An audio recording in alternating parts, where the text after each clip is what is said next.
A judge in the Netherlands entered a not guilty plea this morning for suspected war criminal Ratko Mladic. He couldn't make his own plea because he'd been thrown out of court. CBS News correspondent Mark Phillips is in London with the latest on this morning. Mark, good morning. Good morning, Jeff. Well, even before this trial began, there were signs it wasn't going to go smoothly. There are arguments over who will represent Ratko Mladic and whether he'll accept the court's authority. And sure enough, today's session got off to a bad start.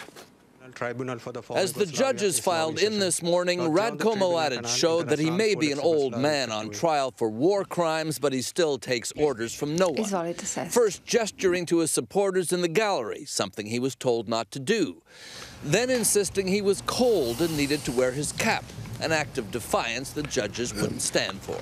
Could Mr. Mladic be assisted in taking off his cap? The judges tried to restore order by having the charges read. Under count 1, Mr. Mladic, you are charged with genocide. But the former Bosnian Serb army commander, a man accused of genocide and of the largest massacre in Europe since World War II, wasn't about to cooperate. Mr. Mladic. Finally, after repeated interruptions, the judges had enough. Mr. Mladic, the court orders that you be removed from the courtroom.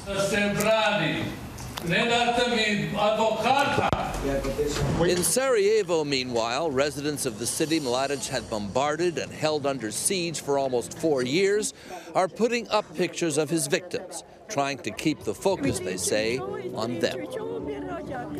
The court has experience with this sort of thing. Former Serb President Slobodan Milosevic ran rings around them for years before he died while his case dragged on.